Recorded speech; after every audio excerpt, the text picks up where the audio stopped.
Depuis sa victoire dans Jean Talon, le Parti québécois de Paul Saint-Pierre Plamondon semble avoir le vent dans les voiles. La formation souverainiste a beau ne compter que 4 députés, elle talonne la CAQ dans les sondages. Le caucus préparait son retour à l'Assemblée nationale la semaine dernière.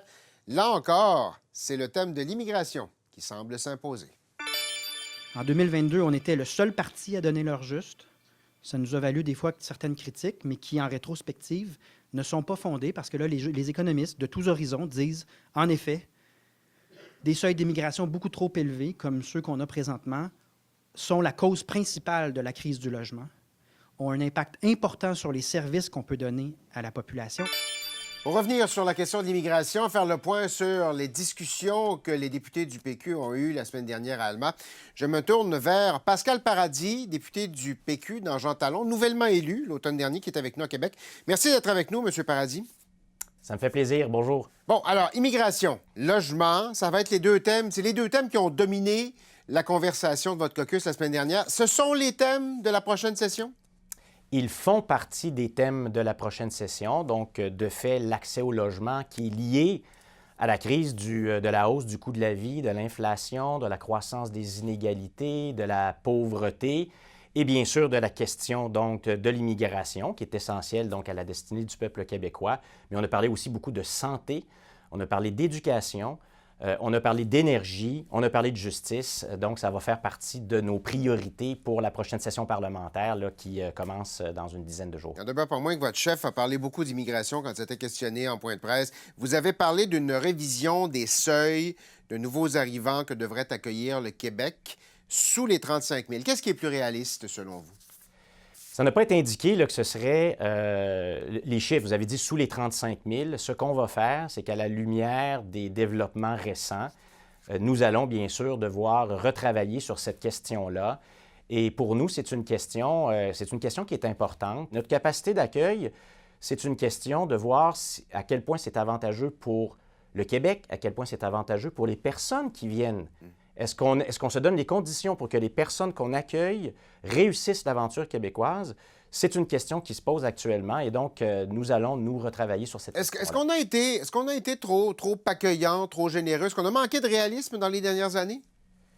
C'est sûr que le gouvernement canadien, qui avait été averti par ses propres fonctionnaires... Oui, mais au Québec aussi, le Québec aussi accueille il y a des seuils au Québec, là. J'y arrivais. Et là, actuellement, c'est sûr qu'il semble y avoir un manque de planification, un manque de vision.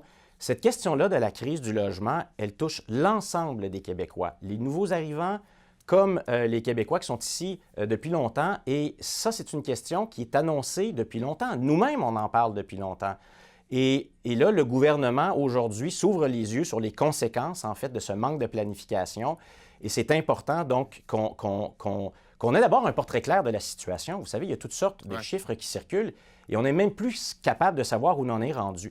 La question, c'est que le Québec, vous avez parlé d'accueil, et le Québec est une société d'accueil, c'est une société généreuse et elle va le demeurer. Actuellement, ce que les chiffres semblent démontrer, c'est que le Canada est devenu un phénomène à l'échelle internationale. Il n'y a à peu près aucun pays sur la planète qui a une proportion donc d'immigration qui est celle du Canada actuellement. Et là, peut-être que le gouvernement fédéral et le gouvernement du Québec ont joué aux apprentis sorciers. Et ça, ce n'est bon pour personne. Ce n'est pas bon pour le Québec, ce n'est pas bon pour les personnes à qui on fait une promesse. On dit « venez au Québec et il y aura de l'emploi ». Pas n'importe quel emploi, un emploi qui correspond à la formation, à la compétence des gens qu'on va chercher.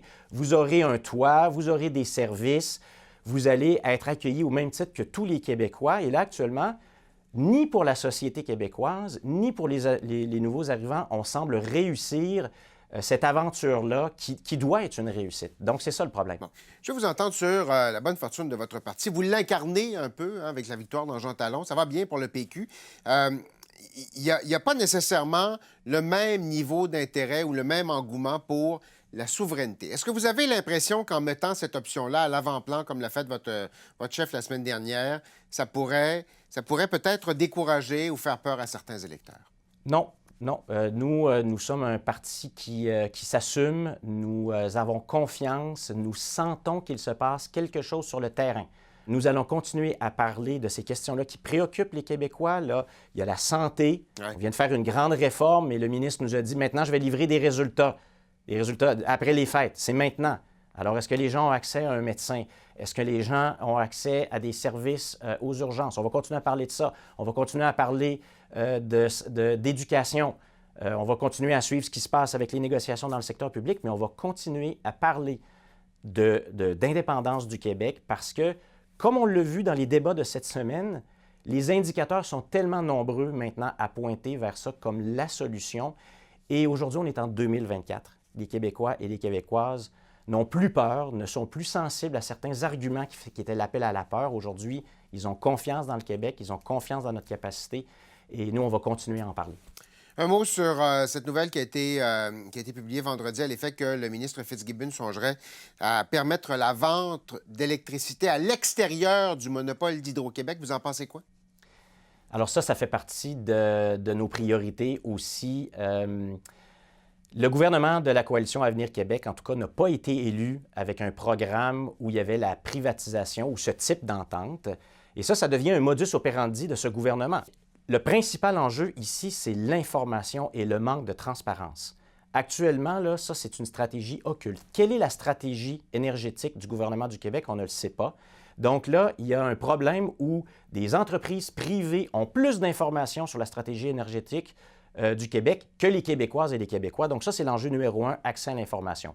Ensuite, est-ce qu'on est en train de démanteler un des plus grands héritages, si vous voulez, de René Lévesque, cette richesse collective qui est l'électricité au Québec? C'est une question qui se pose et pour ça, il faut avoir l'information, il faut savoir ce qui se passe.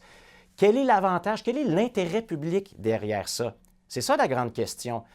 Vous pouvez vous assurer qu'on va être là pour faire en sorte que ce soit l'intérêt public qui soit servi, pas des intérêts privés particuliers. Ça met la table à une session de débat très intéressante à l'Assemblée nationale. Pascal Paradis, député du PQ dans Jean Talon, merci d'avoir été des nôtres. Merci à vous.